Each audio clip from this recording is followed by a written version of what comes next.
Signori, benvenuti alla consueta conferenza stampa di fine anno che avrà a breve inizio. Vi chiedo gentilmente di raggiungere i vostri posti a sedere.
Signori, benvenuti alla conferenza stampa di fine anno. Il presidente Massimiliano Fedriga è in arrivo. Chiedo a chi non lo avesse già fatto di raggiungere i propri posti a sedere.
No,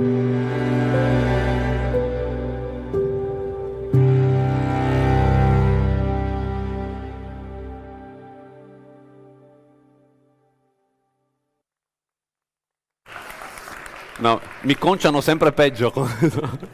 No, scusate il ritardo, anzi, l'abbiamo avuto appunto precedentemente la Giunta, poi ogni anno è l'unica conferenza stampa che inizio in ritardo, ha portato fortuna, volevo mantenere le tradizioni.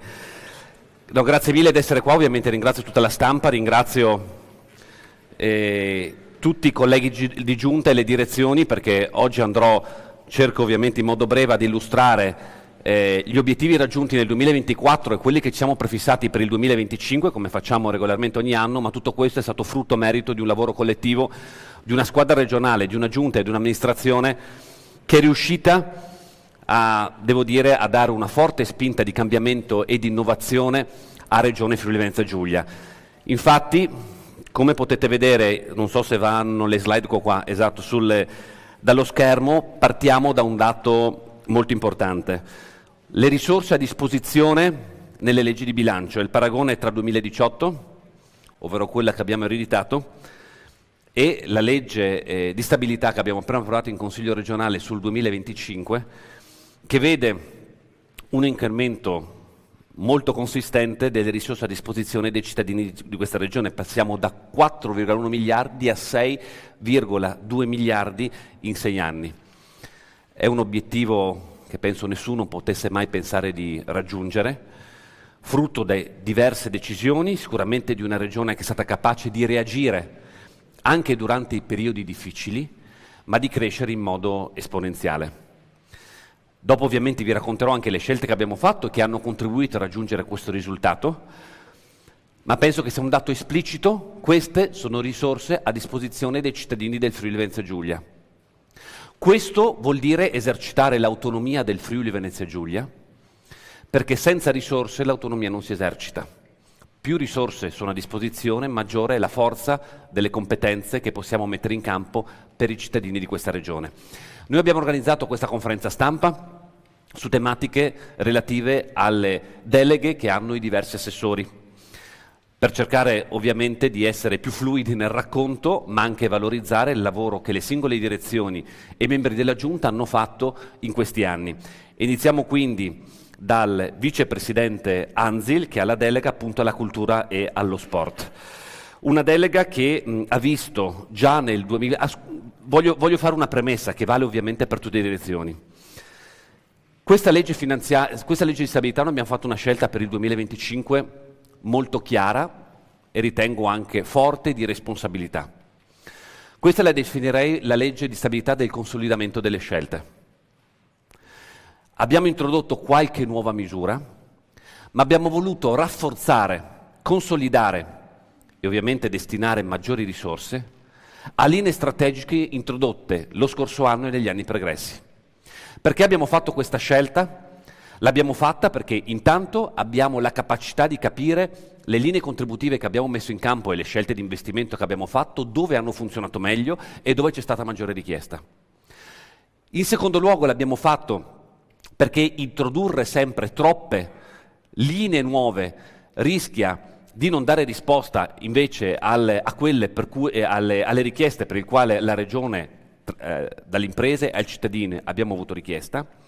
Terzo, l'abbiamo fatto per quella linea di responsabilità che ha contraddistinto le leggi di stabilità di Regione Friuli Venezia Giulia. Noi abbiamo dato un indirizzo chiaro, ho dato anche come Presidente un indirizzo chiaro, quello di avere la consapevolezza che queste risorse sono molto importanti, ma vanno valorizzate, spese bene, e dobbiamo soprattutto guardare all'incertezza che contraddistinguerà sempre di più gli anni a venire.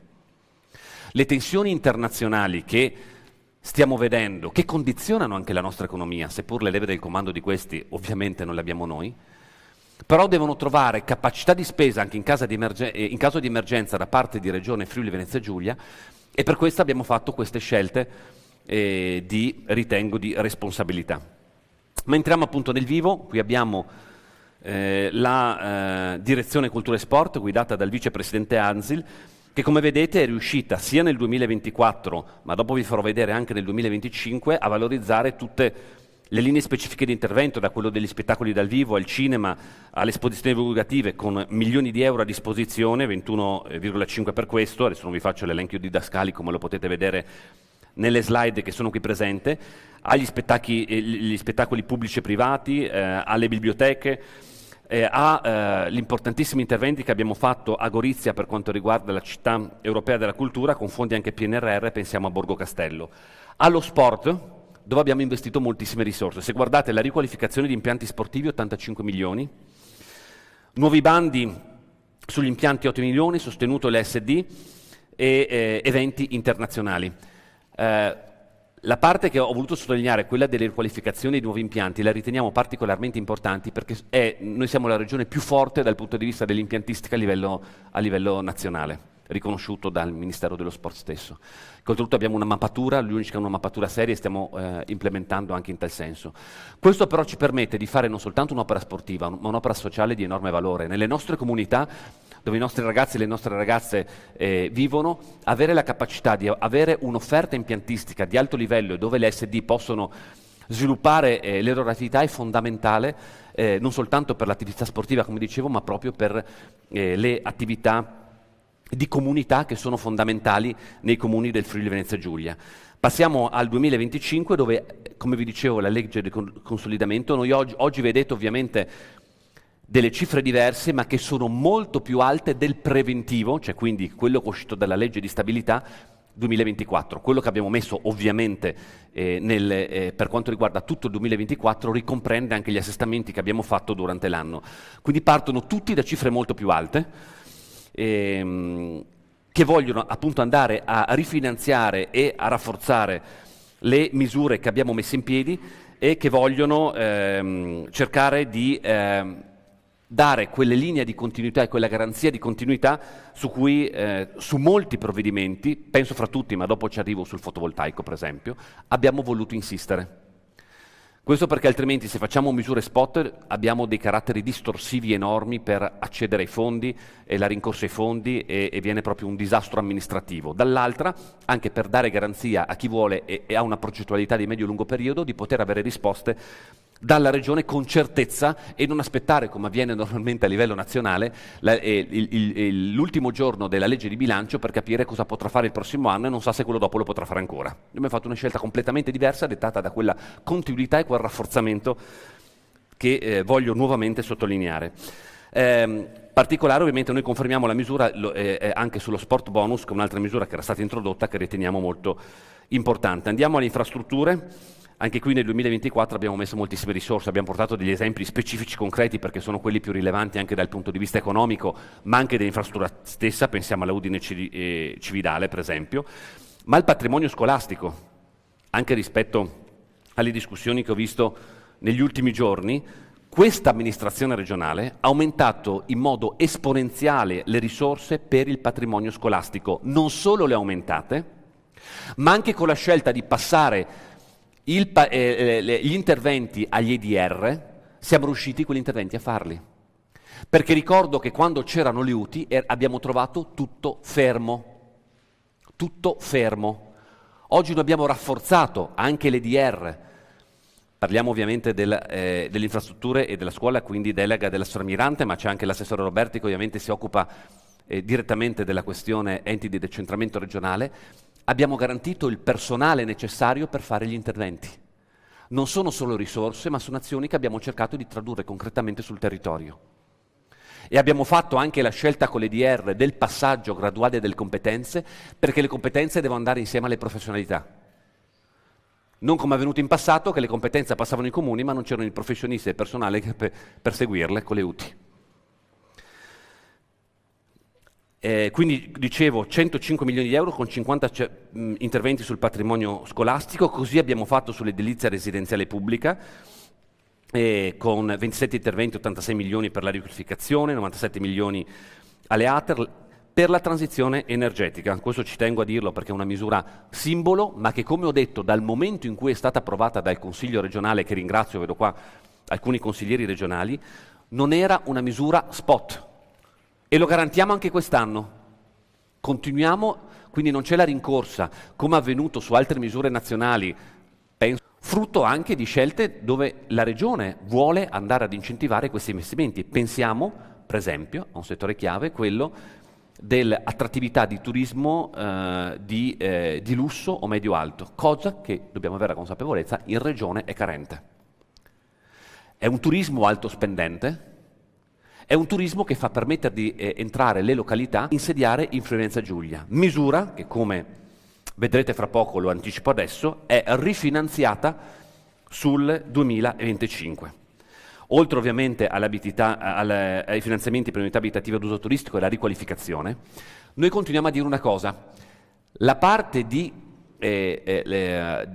assistenza, quindi tutta la parte ricettiva di hotel, case, bed and breakfast, è una delle cartoline più importanti per il turista che viene in Friuli-Venezia Giulia. Sicuramente è importante il paesaggio, le attività, la ristorazione, non c'è dubbio, ma quante ore passa anche ognuno di noi, quando semplicemente andiamo in un'altra località all'interno della struttura dove dorme. Ed è purtroppo, o per fortuna, se ovviamente la ricezione di qualità, una cartolina che chi viene si porta dietro. Quindi avere la ricettività di alta qualità in Friuli-Venezia Giulia, per tutte le categorie, da quelle più basse a quelle più di lusso, ma di alta qualità in Friuli-Venezia Giulia, significa favorire il turismo generale del Friuli-Venezia Giulia. Non è indifferente. Non è che se è bellissimo il Friuli-Venezia Giulia, ma uno viene qua e sta in un posto non all'altezza del territorio nel quale si insedia, abbiamo lo stesso ritorno e lo stesso richiamo e anche magari lo stesso ritorno di persone che sono venute in Friuli-Venezia Giulia. Per questo abbiamo fatto una scelta, oltre ovviamente a riqualificazione, pensiamo dei luoghi simbolo, fra tutti la terrazza mare di Lignano, che è un patrimonio, anche un simbolo della località balneare, in cui la Regione, e anche in questo caso, messo diverse risorse, è diventata protagonista, esattamente come le Terme di Grado, con il secondo lotto. Passiamo, sempre per quanto riguarda l'attività produttiva della Sorvini, al 2025, dove abbiamo fatto l'attuazione dell'agenda manifattura 2030, con un primo stanziamento di 57 milioni di euro. Il testo unico del turismo e del commercio con 21 milioni di euro. Abbiamo per le imprese stanziati ulteriori 15 milioni di euro per la produzione di idrogeno, rafforzato il fotovoltaico con ulteriori 10 milioni di euro. Anche queste misure, sia ben chiaro, che sono misure che noi teniamo in considerazione poi nei diversi assestamenti per rafforzare, sempre guidate dalle richieste che abbiamo e quindi dal tiraggio della manovra stessa. E poi sul turismo, con i contributi ai comuni, alle infrastrutture alberghiere che vi citavo prima, e viene confermata l'iniziativa di Turesta, che ha avuto molto successo e che permette anche ai nostri cittadini di conoscere le località della nostra regione. Oltre per i grandi eventi, su cui uno, ma ne presenteremo altri, e cito quello annunciato negli scorsi giorni, ma ne abbiamo annunciati diversi, è sicuramente quello del Supercoppa, che si terrà a Udine, in cui l'accordo tra Regione, FIGC e UEFA permette di una delle più importanti competizioni sportive dal punto di vista calcistico a livello globale di svolgersi a Udine. Stiamo ovviamente avendo una collaborazione anche con il Comune di Udine. Tenete conto, l'ho detto quando abbiamo annunciato la cosa in conferenza stampa, 22 milioni di spettatori l'ultima Supercoppa. Voi capite la capacità di risonanza che può avere una manifestazione di questo tipo legata a un territorio, cosa che noi vorremmo sfruttare al meglio. Quindi anche da questo punto di vista ci saranno i fan village, non soltanto a Udine, ma anche in altre località della regione. Cercheremo ovviamente la presenza di Io sono Friuli-Venezia Giulia in tutti i posti, concordando con UEFA possibili, ma dobbiamo sfruttare queste occasioni importantissime. Se non sbaglio, da 29 anni non veniva all'Italia una Supercoppa, e oltretutto la prima con la nuova formula della Champions League. Per chi segue il calcio lo sa, ma non è indifferente per gli appassionati, perché abbiamo numeri straordinari da poter portare.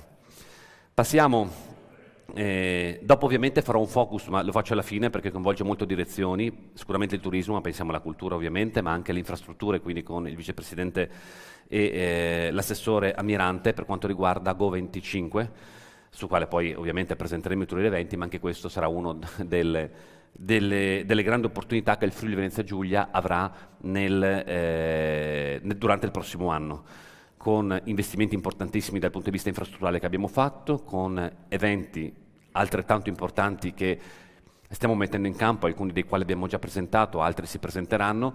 Penso una cosa, scusate se dico, penso sarà l'opera simbolo di Gorizia 2025, avevo detto che lo dicevo dopo, parlo adesso. L'opera simbolo di Gorizia 25, perché abbiamo tanti eventi, Borgo Castello spettacolare, ovviamente la riqualificazione, tutto bello, ma c'è un'opera artistica di valore straordinario che è Galleria Bombi, dove ho sentito anche durante il Consiglio qualche polemica da parte delle opposizioni, non capendo la rilevanza che noi diamo a un simbolo artistico di arte moderna nella città di Gorizia, un valore straordinario. Io sono molto orgoglioso di questa. Galleria Bombi, che penso apriremo nella seconda metà del 2025, perché sarà una serie di eventi ovviamente durante l'anno, è prevista seconda metà 2025, avrà questa infrastruttura interna per utilizzare nuove tecnologie, quindi a LED, dove l'artista che ha fatto, voglio dire, The Sphere a Las Vegas, che penso per chi non la conosca vada a vedere, ovviamente non siamo in quelle dimensioni perché se non sbaglio è costata più di €1 miliardo The Sphere, quindi non abbiamo messo quelle risorse, ma lo stesso artista che ha fatto quell'opera seguirà Galleria Bombi, quindi sarà un'attrattività a livello, credo, nazionale, presenteremo con grande importanza. Non l'ultimo, fra le varie cose, questo pomeriggio col vicepresidente Anzil andiamo a inaugurare la mostra di Warhol sempre a Gorizia, più tutte le altre attività che si svolgeranno in tutta la regione, perché ovviamente troverà questa attività il suo fulcro a Gorizia, ma si svolgeranno in tutta la regione. Penso agli eventi a Villa Manin, a Trieste, a Lignano, insomma, a Pordenone, ci saranno in tutta la regione. Ma passiamo al patrimonio, come avevo promesso, perché oggi cercherò di essere più breve delle altre volte, ma mi viene sempre difficile, dove abbiamo il patrimonio immobiliare. Ho citato Villa Manin, dove sono 7,5 milioni di euro messe nel 2024 per il restauro di Villa Manin, Parco Basaglia, su tutti gli immobili della regione. Penso al demanio e alla legalizzazione, dove sono ricordati qua con l'assessore Callari che sta seguendo attentamente la questione, tutte le questioni, ma poi agli uffici di Portovecchio, dove abbiamo nominato il commissario straordinario, abbiamo autorizzato le modifiche volumetriche dei magazzini 7 e 10 dell'hangar e avviato le fasi di documentale del progetto. Ma adesso, come vedrete, nel 2025, e vi devo portare una notizia, e passo subito all'ultimo punto, dopo cito gli altri, oggi, questa mattina, finalmente, ma con un lavoro importante fatto dalla direzione e dal commissario, è stata portata in conferenza di servizi, la conferenza di servizi ha dato parere favorevole al progetto. Noi abbiamo messo le risorse e ci siamo. È chiaro che la grande sfida è quella di superare anche tutti gli inghippi burocratici, chiamiamoli così, su cui con molta decisione ci stiamo muovendo. Penso che l'operazione Portovecchio della Sera Regione sia un'operazione, come ho avuto modo di dire, oltre conveniente sul pluriennale dal punto di vista economico, anche strategica per la riqualificazione e valorizzazione di quell'area. Stiamo andando avanti, ovviamente noi siamo il primo progetto che parte, come vedete qui già si vedono i rendering fatti, ma sarà un'operazione straordinaria dove ottimizzeremo le risorse della regione, ottimizzeremo il lavoro di chi in questa amministrazione collabora, ottimizzeremo la capacità attrattiva di servizi anche per le future aziende che si insedieranno in Portovecchio con il project financing che andrà a bando, e chi vincerà il project financing avrà tutto l'interesse ovviamente a rendere quelle aree attrattive come esattamente ce l'ha il pubblico, per popolarle, animarle e darle una prospettiva di lungo periodo. Il più grande intervento di glorificazione urbana che c'è in Italia, sul mare e in un centro cittadino. Sempre per parlare di patrimonio, avremo il completamento della banda ultralarga nelle scuole, 10 milioni di euro, interventi infrastrutturali sulle scuole per 42 comuni per 18 milioni di euro, oltre al patrimonio immobiliare di cui potete leggere da Pontebba a Udine a Trieste. Passiamo alla salute con l'assessore Riccardi, dove abbiamo concluso i lavori, l'abbiamo inaugurata pochi giorni fa, dell'ospedale di Santa Maria degli Angeli, 278 milioni di euro per quell'ospedale, dove ricordo quando siamo arrivati non era finanziato tutto quello che stava all'interno delle mura. Non era finanziata la parte infrastrutturale esterna, che quindi di strade e di viabilità. Questa amministrazione regionale ha messo a disposizione le risorse per andare a completare quell'opera che consegna a un'area fondamentale come quella di Pordenone un ospedale all'avanguardia, dal punto di vista tecnologico, perché ci sono anche tutti gli investimenti tecnologici al proprio interno. Successivamente sull'assistenza sanitaria abbiamo potenziato i servizi, scusate vado veloce perché ce l'avete scritto, così come nella prevenzione, cura e riabilitazione, e sulla protezione civile i costi legati all'emergenza abbiamo coperto per 35 milioni di euro e potenziato il sistema di geolocalizzazione del NUE. Andiamo sul 2025, anno sarà fondamentale per la sanità di questa regione.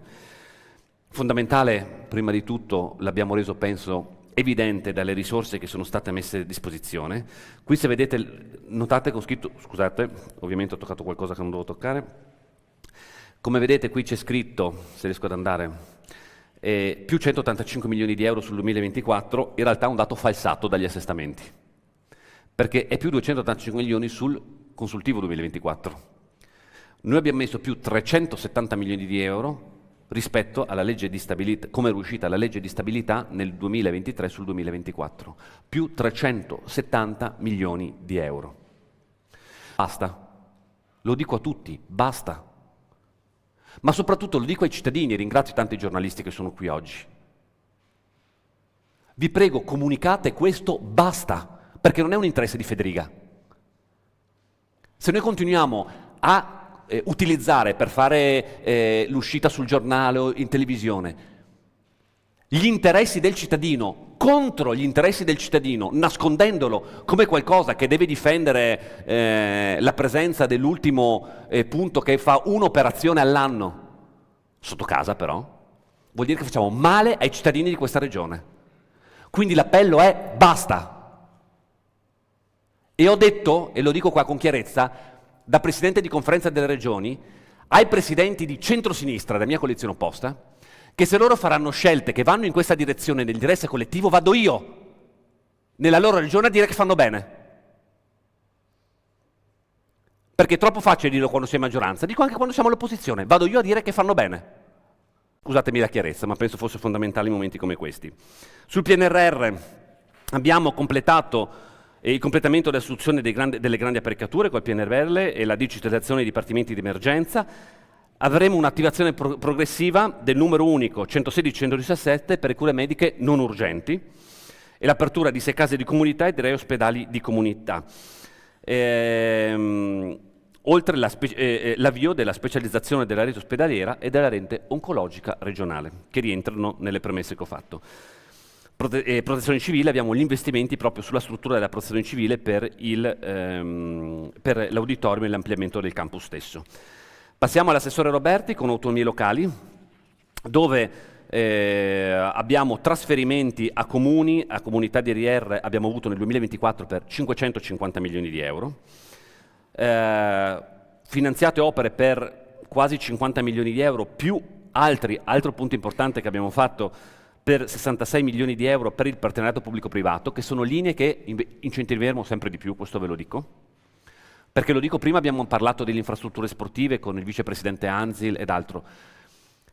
Perché se noi abbiamo un protagonismo anche del privato che mette le proprie risorse, è un sistema nel quale valorizziamo la sostenibilità economica nel lungo periodo delle diverse strutture. E non riguarda soltanto lo sport, Perché purtroppo noi cosa abbiamo? Magari bellissime idee, grandi ambizioni, la Regione mette decine di milioni di euro per finanziarli e poi per gestire sono in rosso e i comuni devono mettere sempre a forza di spesa corrente andare a coprire il rosso. Così non può funzionare più. Dobbiamo permettere che le infrastrutture abbiano un interesse pubblico, per quello c'è il partenariato pubblico-privato, e che quindi ci sia ovviamente un interesse delle comunità locali a avere l'infrastruttura, che quindi ci sia la possibilità anche alle SD, le piccole realtà, di poterlo utilizzare, ma deve esserci una sostenibilità economica. Perché altrimenti noi rischiamo di finanziarle, coprirle per qualche anno perché dobbiamo coprire i rossi, dopodiché diventano insostenibili e diventano aree abbandonate, degradate e che rappresentano quindi uno spreco di risorse pubbliche. Il pubblico faccia il pubblico, il privato faccia il privato. Così come abbiamo incrementato il fondo unico comunale per 20 milioni di euro. La formazione, abbiamo creato la scuola di formazione del comparto unico. Sul personale abbiamo aumentato di 230 unità sul 2023 e poi abbiamo fatto l'importantissima misura sull'Ilia, dove abbiamo, unica regione in Italia, differenziato quello che è seconda casa da terza, quarta, quinta casa. Banalmente perché non possiamo mettere sullo stesso piano chi magari ha avuto la casa in eredità perché il genitore è venuto meno, oppure con i sacrifici di una vita si è comprata la piccola casetta di villeggiatura, non possiamo metterlo sullo stesso piano con chi ha 10 case e magari legittimamente fa investimenti d'altro, ma non è la stessa cosa. Non stiamo parlando della stessa cosa. Quindi cosa abbiamo fatto? La prima casa ovviamente Coliglia rimane esente, ma la prima seconda casa, scusate il gioco di parole, ha un'aliquota più bassa, finanziato oltretutto con risorse regionali, quindi senza pesare sui comuni, perché noi andiamo a coprire la differenza dell'imposta. Così come abbiamo investito sulla sicurezza attraverso la polizia locale e sulle politiche sull'immigrazione. Se passiamo all'anno successivo, sempre autonomie locali, con sempre l'assessore Roberti, come vedete abbiamo un aumento del fondo unico comunale per 15 milioni di euro, quindi garantiamo maggiori risorse ai comuni di questa regione, che sono, come sapete, competenza nostra, non dello Stato centrale come le regioni a statuto ordinario, allocati altri 258 milioni per opere pubbliche e comuni e la prosecuzione dell'iter per l'introduzione degli enti di area vasta e l'ampliamento. Funzione pubblica abbiamo incrementato il regime economico e il trattamento economico, così come i tributi locali avremo l'attuazione di quell'imposta di cui vi ho appena raccontato. Passiamo all'assessore Rosolen con lavoro, formazione, istruzione e ricerca, università e famiglia. Qui iniziamo con dei dati importantissimi. Anche in questo caso dei record, abbiamo lavoro, l'occupazione è arrivata al 70,4%, non so se è chiaro i numeri, con l'85% dei lavoratori a tempo indeterminato. Abbiamo una disoccupazione del 4,2%.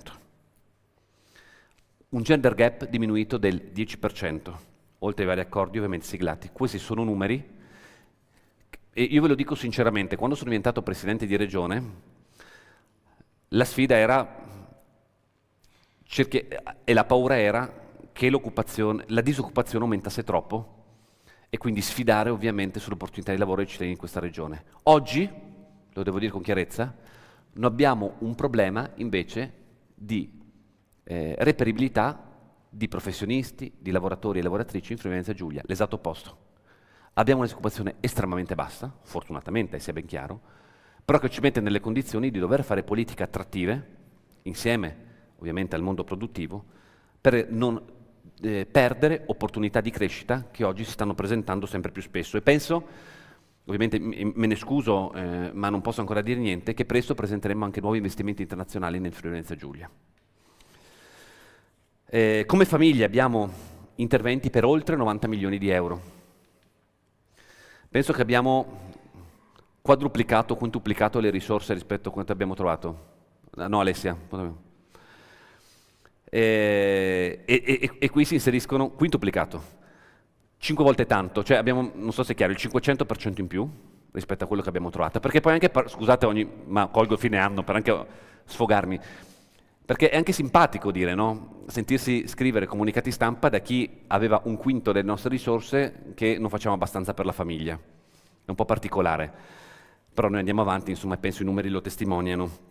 E quindi all'interno di questo ci sono l'abbattimento delle rette per gli asili nido, la dote famiglia, i sussidi da quest'anno, che abbiamo fatto in modo sperimentale, ma nel 2025 diventa strutturale, proprio per quel consolidamento di cui parlavo, abbiamo introdotto per la prima volta gli aiuti per chi ha la pensione minima. Quindi interveniamo anche su quella fascia di popolazione in modo importante, con un contributo annuale che diamo a chi ovviamente è in quella situazione di maggiore difficoltà economica. Abbiamo fatto un accordo con INPS, quindi le risorse verranno erogate direttamente da INPS per i cittadini che si trovano in questa condizione in Friuli Venezia Giulia.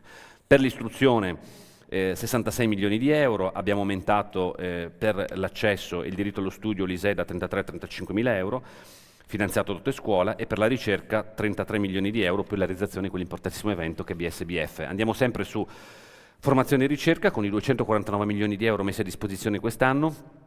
Abbiamo approvato il DDL che entra in vigore sul welfare del territorio, sulla famiglia il piano triennale, sull'istruzione appunto continuiamo a garantire le risorse potenziando la legge sull'istruzione, e infine sulla ricerca 10 milioni di euro life science. Anche questo penso nei prossimi mesi presenteremo un importantissimo progetto a tal proposito, oltre che sull'idrogeno che continua ovviamente ad essere all'interno non soltanto del Friuli Venezia Giulia, ma anche all'interno dei dettami del PNRR nazionale, dove noi siamo regione bandiera per quanto riguarda l'idrogeno. Vogliamo favorire gli investimenti con una consapevolezza anche in questo caso, che non stiamo guardando a cosa facciamo oggi con l'idrogeno per capire come possiamo rivendercela domani nelle diverse campagne elettorali. Abbiamo la consapevolezza che l'idrogeno è una di quelle energie, approvvigionamenti energetiche del medio-lungo periodo. Abbiamo la piena consapevolezza. Oggi l'idrogeno, se non in alcuni settori, è antieconomico. Però vogliamo essere sempre gli ultimi ad inseguire o qualche volta vogliamo essere come sistema paese, non soltanto come Friuli Venezia Giulia, quelli che riescano ad essere all'avanguardia e quindi precursori e quindi anticipare anche i competitor internazionali nei diversi settori strategici. Quello dell'energia mi sembra evidente sia strategico per quanto riguarda lo sviluppo di un territorio. Per quello abbiamo fatto questa scelta, cercando di non guardare a una legislatura o alla nostra legislatura, ma cercando di guardare nel lungo periodo, cosa che la politica purtroppo troppo poco spesso fa, perché ovviamente è poco rimendibile.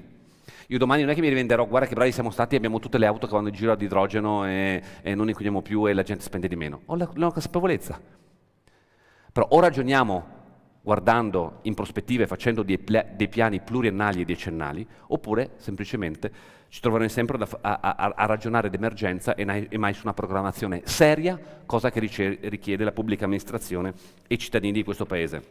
Passiamo all'ambiente con l'assessore Scocimarro, dove anche in questo caso, come vedete, moltissime risorse con l'impegno di 1,8 miliardi entro il 2030 tra pubblico e privato per la sicurezza e l'indipendenza energetica, anche questo strategico, come capirete nel 2030 va ben oltre questa legislatura.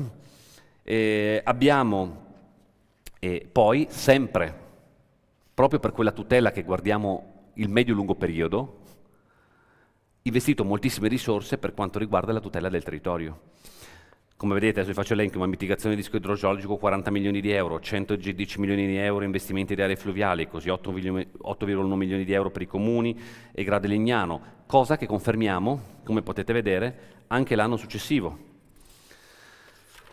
con 40 milioni di euro per i dragaggi, 10 milioni di euro per l'attività dei comuni e poi sempre gli interventi ovviamente sui litorali di Grado e Lignano.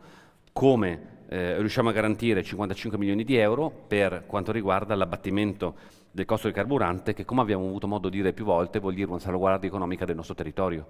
Perché voi sapete, quando c'erano il turismo del carburante, succedeva che noi non perdevamo le risorse solo del carburante, ma perdevamo le risorse tutto di un indotto economico che comportava ovviamente molteplici tipi di acquisti che non si svolgevano più sul territorio regionale e quindi penalizzavano le nostre entrate, ma penalizzavano tutti gli operatori del Friuli Venezia Giulia, così come avevamo risorse per i polmoni verdi urbani, così come ovviamente abbiamo garantito le risorse necessarie ad ARPA, aumentandole, per il funzionamento e la salvaguardia dell'ambiente stesso. Passiamo, gli ultimi due vado veloce, alle risorse agroalimentari e forestali ittiche con l'assessore Zanier. Anche in questo caso moltissime risorse di liquidità per le nostre aziende, 146 milioni di euro nel 2024, con anche in questo caso 14 milioni di euro per il fotovoltaico. Quindi come avete visto abbiamo preso cittadini, imprese, in questo caso abbiamo preso le imprese agricole con 14 milioni di euro. I fondi europei erogati alle imprese sono state 35 milioni di euro più 54,5 milioni di euro per quanto riguarda l'agroclimatico e le produzioni biologiche, così come l'efficientamento irriguo, anche questa misura di prospettiva con 45 milioni di euro. Finalmente abbiamo l'organismo pagatore, abbiamo già erogati 9,3 milioni di euro dell'anno della sua attivazione. Anche questo, quando siamo arrivati, io ricordo benissimo il dramma sull'organismo pagatore, che era quello ovviamente nazionale. Con le imprese che noi rischiavamo addirittura di perdere fondi europei, un disastro, abbiamo preso questo impegno. Anche in questo caso avevamo preso un impegno di lungo periodo perché sapevamo le complessità soltanto dal punto di vista autorizzativo, oltre che quello organizzativo. Ma noi, oltre la legislatura in cui abbiamo preso l'impegno, cioè il primo anno di questa, abbiamo fatto quanto ci eravamo prefissati con la consapevolezza di guardare oltre le singole legislature. Così come le risorse messe a disposizione del vitivinicolo, che non vi elenco in modo didascalico, ma potete trovarle nelle slide. Passiamo al 2025, competitività del sistema agroalimentare, quindi abbiamo tutta la parte del valore agricoltura, anche questo è un passaggio fondamentale, la valorizzazione del prodotto di qualità, che è l'unico modo perché le aziende possano crescere e sopravvivere, e anche per distinguere quello che è un prodotto di bassa qualità che magari viene da altri paesi all'alta qualità, che quindi comporta anche maggiori costi di produzione che abbiamo nei nostri territori. Anche in questo caso ovviamente noi abbiamo garantito le risorse dello scorso anno aumentandole, perché l'agricoltura per quanto ci riguarda è un settore strategico e fondamentale per Regione Friuli Venezia Giulia. Passiamo all'ultima parte, quello dell'assessore Zilli e assessore dei finanze. Qui abbiamo il passaggio fondamentale, così vado a chiudere come ho iniziato. Perché abbiamo così tante risorse? Tutto parte, per quanto riguarda la Regione ovviamente, dalla rinegoziazione dei patti finanziari che sono stati fatti nei diversi anni. L'ultimo, quello siglato, è quello che ho siglato con il Ministro Giorgetti, che fa risparmiare alla Regione rispetto al quanto era stabilito dal governo nazionale 400 milioni di euro all'anno di spesa corrente. Noi cosa abbiamo fatto? L'abbiamo prorogato quel patto che avevamo siglato per un periodo limitato di anni al 2033, dando garanzie di risorse maggiori, ovviamente 400 milioni all'anno di spesa corrente, per un periodo di tempo lungo.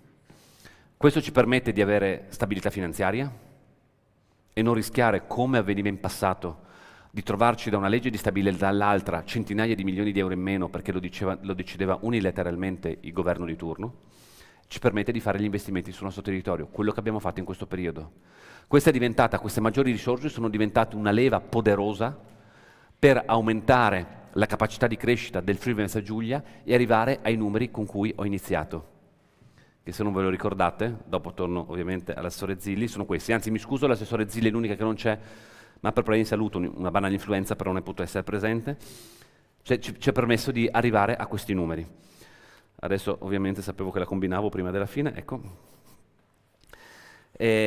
Abbiamo garantito una patrimonializzazione a Società Alto Adriatico, anche questa è un'operazione complicatissima. Quando siamo arrivati rischiavamo di perdere la concessione perché era nel caos più totale. Siamo riusciti a fare Alto Adriatico, a ripatrimonializzarla e a dargli una prospettiva, a una gestione efficiente, a differenza di altre situazioni della grande rete autostradale della nostra regione.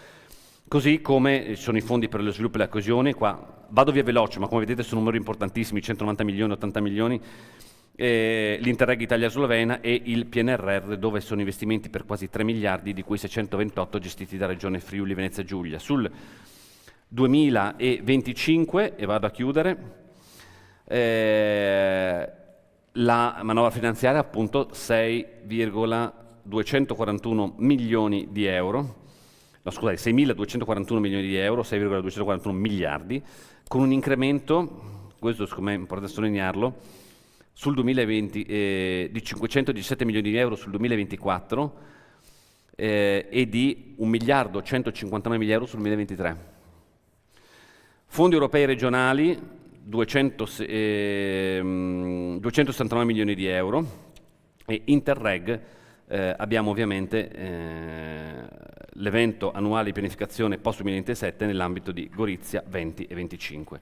Questo è un po' il quadro che ho cercato di riassumere in meno di un'ora, 50 minuti, di quanto abbiamo fatto e stiamo costruendo in questa regione.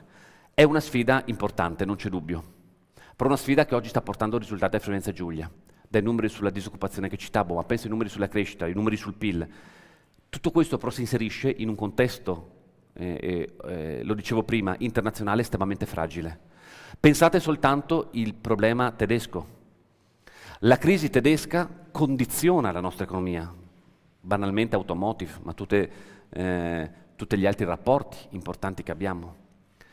Pensiamo alla crisi la crisi ucraina con l'aggressione della Russia in Ucraina, pensiamo alla crisi Medio Oriente. Come ci condiziona? Pensiamo banalmente i passaggi delle navi dal canale di Suez che arrivano direttamente da noi. Per quello abbiamo voluto fare la legge del rafforzamento, perché pensiamo che dobbiamo avere le spalle larghe, avendo l'incertezza della prospettiva, per non garantire, per non rischiare, o meglio, di non garantire periodi di crisi a questa regione. Abbiamo voluto queste spalle renderle ancora un pochino più forti. E quindi anche in caso di difficoltà avere la capacità di reazione e di stabilizzazione del sistema. Dico soltanto l'ultima cosa, perché in tutto questo, proprio per la stabilizzazione del sistema che passa anche attraverso il cittadino, avete visto le diverse misure sul cittadino, lo dico all'ultimo perché oggi dovremmo strutturarla, perché abbiamo espresso un principio nell'ultima legge di stabilità, ma dobbiamo strutturarla, e non sarà facile, lo dico, perché è molto complessa, ma è una cosa a cui ci tengo moltissimo anche personalmente. Ecco il principio fondamentale per le quali le imprese del nostro territorio, che garantiscono un trattamento economico ai propri dipendenti più elevato, questo deve essere riconosciuto attraverso dei bandi regionali dandogli dei punteggi aggiuntivi. Perché dico che è complesso? È complesso perché se mentre la grande impresa ha una contrattazione di secondo livello ed è più facile da individuare il parametro, pensiamo alla piccolissima impresa, che ovviamente è importante coinvolgere, ma anche, vi faccio un esempio banale, se io ho una piccola impresa, ho 3-4 dipendenti, autonomamente, senza nessuna negoziazione, non parliamo quindi della contrattazione di territorio che coinvolge le piccole imprese, ma autonomamente decido, perché voglio valorizzarli, perché non voglio che vadano via, perché anche in queste piccole realtà è quasi una famiglia, di garantire uno stipendio più alto ai miei dipendenti. Perché non dobbiamo riconoscerlo? Io voglio riconoscerlo questo, e anche quei bandi riferiti ovviamente a quelle tipologie di imprese devono riconoscerlo. Per quello adesso lavoreremo nei prossimi mesi. Io ho già chiesto un contributo alle associazioni di categoria, alle rappresentanze, al mondo del sindacato, con cui su questo c'è stata anche un'interlocuzione nei mesi passati, per riuscire a raggiungere questo obiettivo. Oggi sicuramente il problema del potere d'acquisto del nostro Paese è evidente. Oggi il problema, come dicevo prima, è la disoccupazione, fortunatamente per oggi è molto bassa, ma dobbiamo evitare di andare verso una deriva che porta il lavoro a diventare un lavoro povero. E quindi su questo noi vogliamo valorizzare, l'avete visto oltretutto nel nostro rinnovo contrattuale, più 6% per quanto riguarda la regione, ma dobbiamo invece valorizzare anche il privato ad essere protagonista in questo, riconoscendolo gli sforzi che fa. E su questo noi lavoreremo quindi nel 2025, più su tutti gli altri temi che ho portato.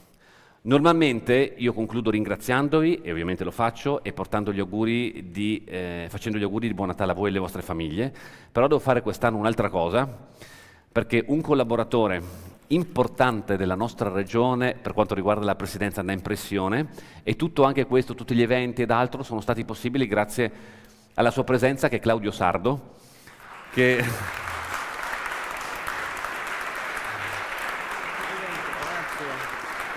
e quindi almeno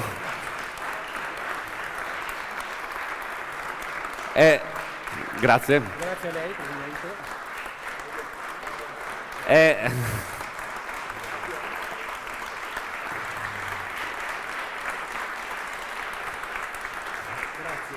E senza di lui non sarebbe stato possibile moltissimo di quello che abbiamo fatto in questa palazzo, in questa struttura. Grazie mille nel cerimoniale per essere stato veramente una persona importantissima che ha lavorato con noi in tutti questi anni, non solo con me fortunatamente, ma in tanti anni pregressi.